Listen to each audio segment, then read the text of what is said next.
Well, a big win for the Netherlands. A 5-1 thrashing, if you will, of Sweden. Sweden, of course, getting one goal from Anthony Elanga, but by then, the damage was already done. The Dutch were 2-0 up without even 20 minutes on the clock. Cody Gakpo getting 2 as well. Shaka, Brian Brobby getting 2 as well. And when the Netherlands play like this, they do look like they can be a big threat in this tournament. Yeah, so often it almost feels as though the Netherlands are their worst enemies, depending on what tournament we're talking about. This time around, okay, I thought it was a well-earned point against Japan in their first game. Maybe you're expecting more. I think Japan will surprise quite a few in this tournament. Time will tell.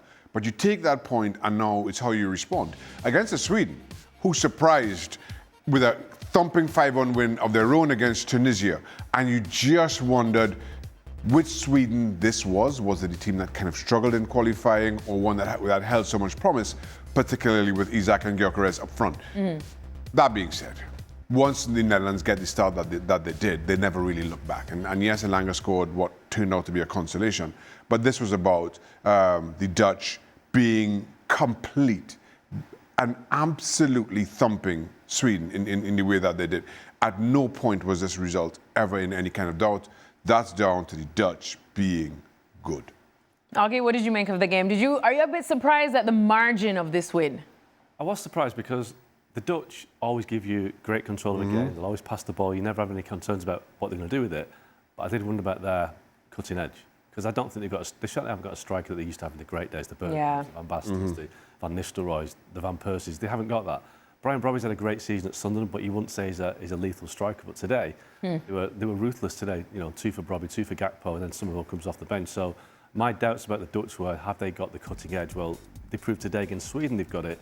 I do wonder, going deep into the competition, if they can break down the best defences, but still, they'll get out of the group, and they are a very good team, and on their day, the Dutch can beat anybody.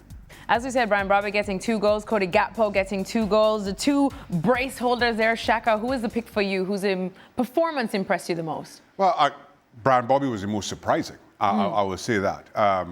Mark spoke about his season at Sunderland. Is he the cutting edge that the Dutch can rely on? Again, time will tell. But I thought he certainly imposed himself on the Swedish defence. A couple of tap-ins, but physically strong, difficult to play up against, and looked a striker today. Looked a very good striker today. So of all the performances, we could talk about Verbruggen between the sticks, who I thought had a very good game.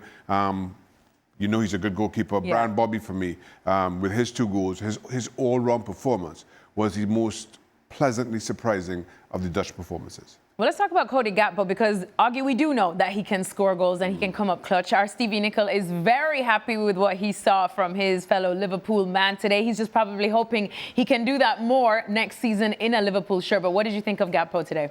I think with Gakpo, when he plays for the Dutch, he feels like a central part of the team. I won't say he's the main man, but he looks like he plays like a guy that is comfortable there. He knows he's on the team sheet every game. With Liverpool, he always feels like the 12th man.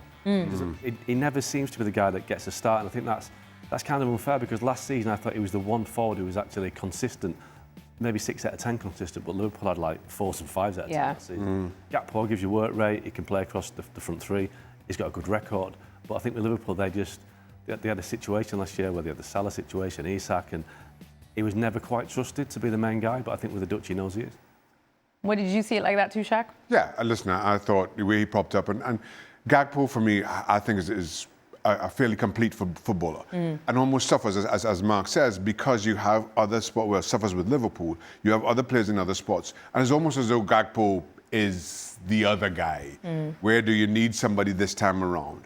And hasn't found, well, both starts and positions consistent. And I want to say he struggled, but then everybody in the red of Liverpool struggled last season, so he just kind of fit in that regard, but was never able to find the consistency, again, with minutes or where he played on the park.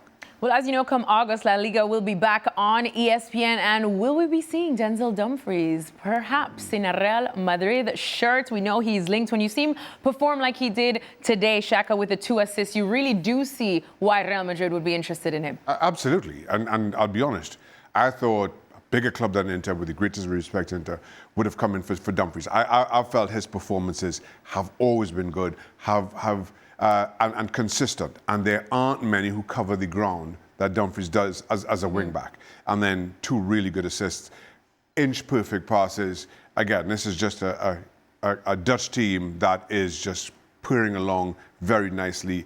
Everybody finding their strides. Everybody looking really comfortable, really confident in what they're doing. Credit to Ronald Koeman.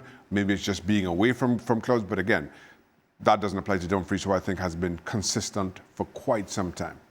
I wonder what that could mean for a certain Trent Alexander-Arnold. Augie, what do you think? Should he be worried? He should be worried because Dumfries, you know, we know that he's fit, he's athletic, he's got a proven Champions League record. Trent, he's had a bad time at Real Madrid, and the season before that at Liverpool, you question his defensive capabilities. So if I'm Trent Alexander-Arnold, I'm thinking, this isn't great, because he is a guy, Denzel Dumfries, that will be relied upon to play 40, 50 games a season, ultra consistently, and give something going forward as well. Well, I'll stick a pin with Augie because I want to talk about Summerville, Augie. We know that Manchester United, of course, seem to be very interested in this man. He got a goal today. He's the kind of player that Manchester United could use. Yeah, so the briefing that I've had from people close to United is this summer they want 2 midfielders and a left-sided attacker. Now, they've got one of the midfielders in already with Ederson, pretty much. They're looking at Mateus Fernandes for the other midfield role. That leaves the left-sided forward. Now, we know that Marcus Rashford may end up back at United. Who knows how that's going to play out? But one name that they are very keen on is Crescencio Summerville. Now, West Ham relegated last season, proven Premier League player, proven World Cup player today, scored a goal. You know, Summerville is a player that United could get for a relatively reasonable fee because of West Ham's situation. So that's one to keep an eye on, because if Rashford's situation doesn't lead to him staying at United, I doubt it will, then Summerville's a really good option for United, and he's relatively inexpensive. Well, I heard that Shaka was going to try donate some of his salary to West Ham to see if they can try to keep Summerville there. Not in the Championship. Not in the No, he deserves to play that. higher. Exactly. Perhaps under the lights at Old Trafford. Let's have a look at the Group F standings after this one. Netherlands now bouncing back from their opening draw with a win, so that leaves them with 4 points. Sweden there now with 3. Remember, Japan and Tunisia will play tonight. You could possibly say that the Japanese head into that one as favourites. Maybe they will get the win, and then that could leave Sweden in a spot of bother, Shaq. Yeah, it is. And it's a similar setup to the Brazil-Morocco group, with Haiti struggling at the bottom of the table, and you wonder if goal difference is going to make a difference, because, of course, as I mentioned, the Netherlands and Japan drew in their opening game, so then it comes down to goal difference. So this performance by the Dutch up against Sweden, 5-1 result, I think is absolutely telling. Now the Dutch finish, where with Tunisia, who, given how things go later, will be out of the tournament, as you would expect.